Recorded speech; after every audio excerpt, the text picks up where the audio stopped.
Nova fornecedora de material esportivo para o São Paulo e Everton Ribeiro mais perto do Corinthians. Vídeo de hoje do canal do Nicola. Debate, traz informações sobre esses dois temas e fala sobre as últimas no mercado com muitas novidades. O suposto interesse do Atlético Mineiro em Rodrigo Caio. A chance de Lucas Piton trocar o Vasco por outro time da 777. As últimas informações envolvendo o futuro de Alexandro, lateral da seleção e pretendido pelo Santos, entre outros clubes. Falo também sobre Abel Ferreira, Valdívia e muito mais. Antes, deixa eu só me apresentar, sou Jorge Nicola, jornalista esportivo, e a missão por aqui é deixar você por dentro de tudo que está rolando com o seu time do coração. Para não perder nada, aperta o botão vermelho de inscreva-se, ative as notificações e não esqueça de deixar like também, beleza?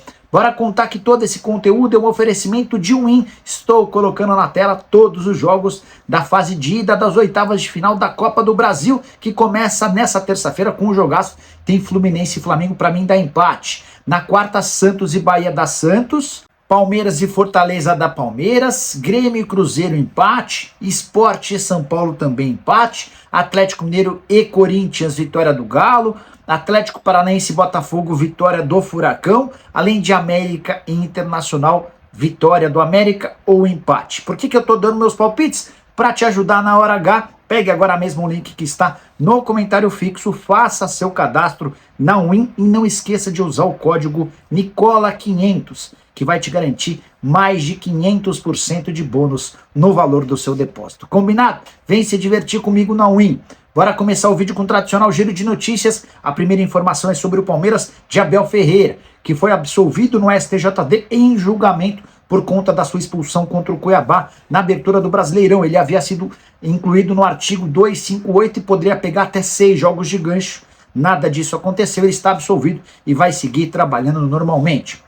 Por falar no Palmeiras e num ídolo alviverde, queria contar que Valdívia postou uma foto ao lado do filho, acalmando os ânimos dos seus fãs. Valdívia havia sido internado na última sexta-feira no hospital psiquiátrico, com suspeita de depressão, ele estava muito agitado, e o que se sabe é que ele já teve alta depois de uma crise de pânico. Espero que ele fique bem daqui para frente.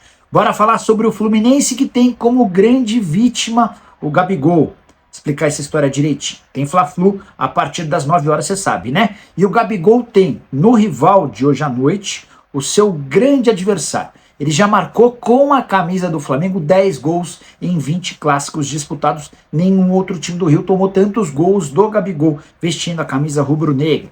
Bora falar sobre o Flamengo, que anunciou que Bruno Henrique não faz parte da lista de relacionados para o clássico dessa noite. De acordo com o departamento médico, tudo dentro do normal. Ele está voltando de contusão, 10 meses parado, e vai ficar de fora de algumas partidas para fazer alguns trabalhos específicos de fortalecimento em relação ao joelho. Para fechar o giro de notícias, contar que o Galo espera por 60 mil pessoas para o confronto contra o Corinthians nessa quarta-feira no Mineirão, válido pela Copa do Brasil. Expectativa de casa lotada e arrecadação alta. Por falar em arrecadação alta, Inter e Milan se enfrentaram na semifinal da Champions, nessa terça-feira, mando da Inter. Inclusive a Inter se classificou para a final e agora aguarda o vencedor de Manchester City e Real Madrid. Mas não é sobre isso que eu quero falar. Queria te contar sobre a renda espetacular, a maior da história do futebol italiano, 12 milhões e meio de euros ou 67 milhões de reais, grana que já salvou a temporada da Inter no que diz respeito à parte financeira, isso sem falar com todos os ganhos de ter chegado a uma decisão do principal torneio do mundo. Sobre o Brasil, seleção brasileira já sabe quem enfrentará na próxima data FIFA. Ela pega Guiné, amistoso que será disputado em Portugal, e Senegal, amistoso marcado para a Espanha. Confronto contra a Guiné vai ser em Lisboa, confronto contra a Senegal vai ser em Barcelona. Existia uma ideia dentro da CBF da realização de um jogo no Amazonas, mas a ideia foi descartada. E para fechar o giro de notícias, contar que o PSG quer Bernardo Silva do Manchester City como substituto de Lionel Messi. Saída do argentino já está cravada, ele tem vínculo só até o fim do mês de junho. Bora falar agora sobre Rodrigo Caio, 29 anos de idade, virou reserva no rubro-negro apesar de ter se recuperado de vários problemas do joelho. E de acordo com informações que vêm das redes sociais, o Atlético Mineiro é o maior interessado em contratá-lo para a próxima temporada. Já mandei mensagem para o Rodrigo Caetano, estou aguardando uma resposta dele para confirmar se o Galo de fato tem interesse na contratação do zagueiro ou não. Só para lembrar, o Rodrigo Caio tem contrato até 31 de dezembro com o Flamengo. O rubro-negro é dono de 70% dos direitos econômicos, o São Paulo é dono de outros 30%. Rodrigo Caio, que jogou muito pouco na atual temporada, ele não entra em campo desde 5 de abril contra o Alcas. Esse foi o último jogo dele como titular, tá? Ele havia atuado um único minuto no dia 23 de abril em confronto contra o Internacional. O Rodrigo Caetano, o dirigente do Atlético, tem contratado uma série de jogadores em fim de contrato. Tem sido esse um expediente bastante comum, especialmente porque o Galo passa por momentos financeiros complicados. Resta saber se vale a pena correr o risco de contratar um atleta que tem apresentado tanta dificuldade em jogar, embora seja de altíssimo nível, a gente já sabe. Você contrataria o Rodrigo Caio? Eu acho uma boa escolha. Use o espaço para comentários, estou curioso para saber a sua opinião, beleza? Bora falar agora sobre Lucas Piton, lateral esquerdo titular absoluto do Vasco, uma das boas novidades para a temporada. O torcedor Cruz Maltino tem gostado das aparições dele. O que não vai gostar é da notícia publicada pelo jornal República lá da Itália. De acordo com a apuração dos italianos, o Genoa da Itália pode ser o destino do Lucas Piton na metade do ano. E por que isso incomoda tanto? Porque o Genoa também faz parte do grupo 777, é um dos clubes com os quais a 777 é dona. E aí seria uma operação parecida com o que a gente assistiu recentemente do Paulo Pesolano, que havia deixado o Cruzeiro e pouco tempo depois assumiu o Valladolid. O torcedor do Cruzeiro ficou bastante revoltado na época. Imagino que possa acontecer o mesmo, embora talvez até exista uma justificativa importante. O Vasco passa hoje por uma enorme crise financeira. Mesmo com a chegada de um investidor com bastante dinheiro, o clube deve para o Corinthians em relação à contratação do Piton, para o São Paulo em relação à contratação do Léo Pelé, para o Atlético Tucumã e para o Nacional do Uruguai pelas contratações de Capasso e Pumita, respectivamente. Eu contei para vocês também no vídeo dessa manhã que o Vasco ainda não conseguiu fazer o pagamento das 3 parcelas que havia prometido ao André. E olha que o Vasco já havia atrasado o pagamento dessa grana para o André, referente à venda dele para o Chelsea. Diante desse contexto meio catastrófico do ponto de vista financeiro, a explicação para a imprensa e para o torcedor poderia ser: estamos precisando de dinheiro e a venda do Piton para o Genoa poderia salvar os cofres do clube. O que você pensa sobre essa história? Meio esquisita, né? Pode dar problema? Enfim, só para fechar sobre o Piton, 18 jogos na atual temporada, 1 gol e 4 assistências, os números dele desde a mudança do Corinthians para o Vasco. Bora falar sobre Alexandro, lateral esquerdo da seleção brasileira. Muito tempo na Juventus e especulado em alguns clubes brasileiros. Isso porque o contrato dele na Juve estava perto do fim e se encerra em 30 de junho. O Santos era o maior interessado. Muita gente apostando que o Alexandro viria para o Brasil. Eu olhava com alguma desconfiança, só 32 anos de idade, titular absoluto da Juve. Certamente existirão propostas para ele, para que ele pudesse continuar no velho continente. Mas essa discussão está encerrada. A Juventus já avisou que vai acionar uma cláusula prevista no contrato para extensão do vínculo por mais uma temporada, ou seja, o Alexandro fica até junho de 2024. Esqueçam qualquer possibilidade dele se mudar para o Santos ou para outro time na Europa. Vai permanecer na velha senhora. 36 jogos na atual temporada, sendo 29 na condição de titular. Bora repercutir agora a respeito do Corinthians, uma informação que o Neto, no programa Os Donos da Bola dele lá na Bandeirantes, afirmou hoje.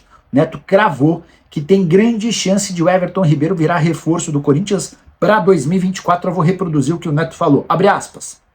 Pelas informações que eu tenho, o Everton Ribeiro é a bola da vez do Corinthians para o ano que vem.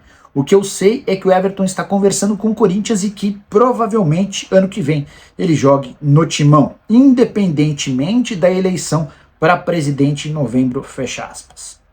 Só para pontuar algumas coisas importantes. O Everton tem contrato com o Flamengo até 31 de dezembro, não sairá antes em hipótese alguma.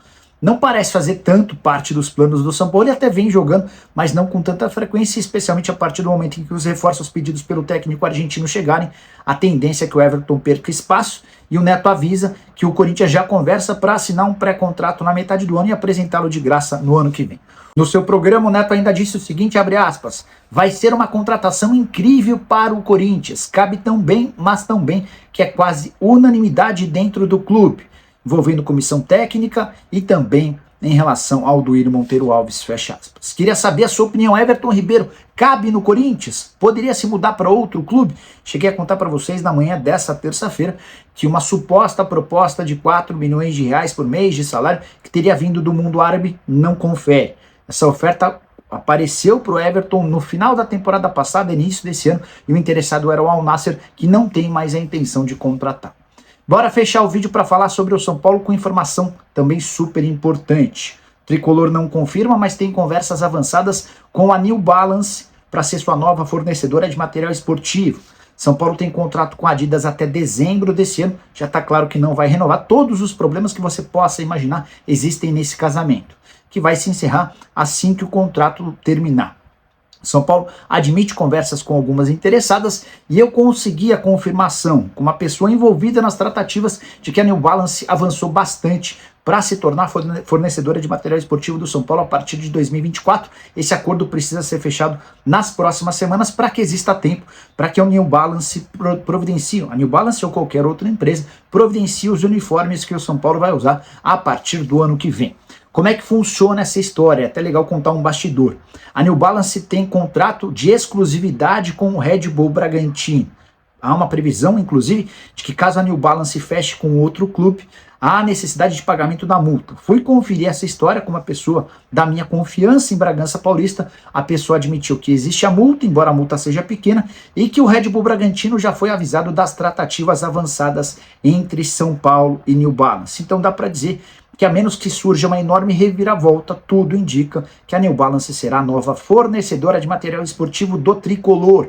Tem mais uma informação de bastidor importante.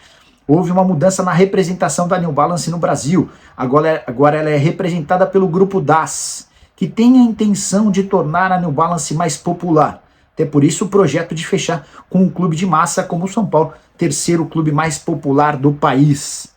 São Paulo que pretende fechar um acordo com a New Balance por cifras melhores do que a Adidas, especialmente na qualidade e na entrega de produtos, que tem sido a grande queixa. E você gosta da ideia da New Balance patrocinando o São Paulo? Só para arrematar, o Red Bull Bragantino, inclusive, não descarta a possibilidade de rescindir o contrato com a New Balance e fechar com outra empresa parceira depois do acerto com o São Paulo. Prometo ficar de olho nessa história e trazendo atualizações para vocês. Curtiu o vídeo? Deixa like, se inscreve no canal. A gente volta a partir das 7 com o programa do Nicola. Abraço, tchau!